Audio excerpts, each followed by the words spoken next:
নমস্কাৰ অংকুৰিত অসম চাই থকাৰ বাবে ধন্যবাদ। অসমৰ মছলাৰে বিশ্বৰ বজাৰ দখলৰ সম্ভাৱনা আছে। তৃণমূল পৰ্যায়ত অসমৰ কৃষক আৰু মছলা বোৰ্ডে কাম কৰিব লাগিব। বৰ্তমানগত মান ঠিকেই আছে, কিন্তু গুণগত মান আমি বিচৰা ধৰণে নহয়। এই মন্তব্য পবিত্ৰ মেণ্টে ফেয়াৰ অৰ্গেনিক প্ৰাইভেট লিমিটেডৰ এক্সপৰ্টাৰ ৰাহুল শৰ্মাৰ 9 জানুৱাৰীত কাহিকুছিত অনুষ্ঠিত মছলাৰ বাবে ক্ৰেতা বিক্ৰেতা শীৰ্ষকত এইদৰে কয় এক্সপৰ্টাৰ গৰাকীয়ে। मेरा नाम राहुल शर्मा है और मैं यहाँ पवित्र Menthe fair organic private limited की तरफ से हूँ। हम लोग एक्सपोर्ट करते हैं पूरे भारतवर्ष से, पूरे अलग अलग उत्पाद को एक्सपोर्ट करते हैं। और मैं खासकर धन्यवाद देना चाहूँगा बर्मन सर का इस आयोजन के लिए। बायर सेलर मीट जो यहाँ पे की गई है आसाम में, तो इसमें हमें इनवाइट किया और पिछले लगभग एक सप्ताह से हम यहाँ हैं नॉर्थ ईस्ट में। हम उसी सर्वे के लिए निकले हुए हैं कि जो मसालों के जो ग्रोअर हैं वो ग्रोअर ग्रुप्स भी मिले यहाँ। खासकर हमारा जो हम जिस पे काम करते हैं वो ऑर्गेनिक के क्षेत्र में करते हैं, पर यहाँ ऑर्गेनिक और नॉन ऑर्गेनिक दोनों मिले हैं हमें। तो ये अपने आप में एक संभावनाओं का असीमित क्षेत्र है आसाम या फिर पूरा नॉर्थ ईस्ट। मसालों की अगर दृष्टिकोण से हम देखें तो यहाँ पर अच्छा है, लेकिन कुछ ऑर्गेनिक के क्षेत्र में यहाँ पे कुछ चैलेंजेस भी हैं। अभी सरकार को बहुत सारा काम करने की आवश्यकता है यहाँ पर, खासकर क्वालिटी को लेके। क्वांटिटी की प्रॉब्लम नहीं है, पर क्वालिटी की प्रॉब्लम अभी हमें दिखाई दी है, जो हमारा अपना व्यक्तिगत ऑब्जर्वेशन है। क्वालिटी मेंटेन करने के लिए असम का जो किसान है, जो फार्मर प्रोड्यूसर ग्रुप है, उन लोग को कैसे काम करना चाहिए होगा, तो कौन सा बातों में ध्यान देना चाहिए? एक्चुअली है क्या कि किसान जो है वो करने के लिए तत्पर है, उसको कोई प्रॉब्लम नहीं है, पर समस्या आती है कि उसको एक तो यहाँ मार्केट की प्रॉब्लम मुझे लगी।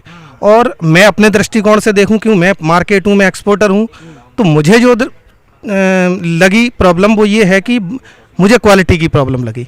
तो प्रॉब्लम दोनों दिशाओं से है।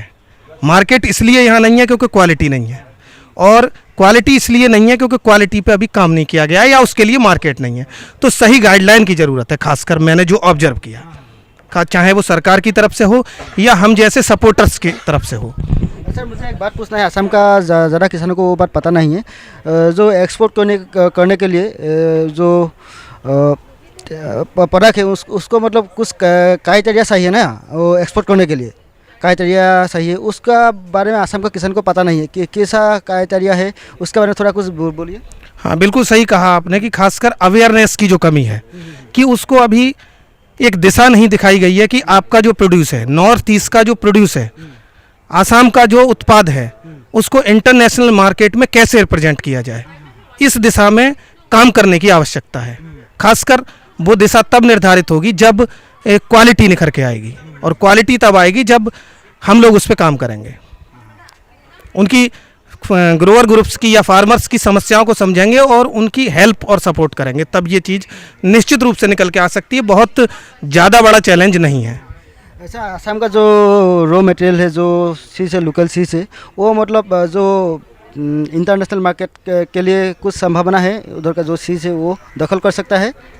पूरी संभावना है, उसमें कोई रॉकेट साइंस नहीं है, पूरी संभावना है, पर ग्रास रूट लेवल पे काम करने की थोड़ी सी ज़रूरत है। एक तो उसको, जैसे कि हम लोग आए हैं जिस उद्देश्य को लेकर कि भाई ऑर्गेनिक उत्पाद चाहिए हमें, तो हमें ऑर्गेनिक उत्पाद अभी उस रूप में नहीं मिला है जो हम चाहते हैं, तो उस लेवल पे काम करने की आवश्यकता है, खासकर स्पाइस बोर्ड और ऑर्गेनिक जो एजेंसीज हैं उनके लिए।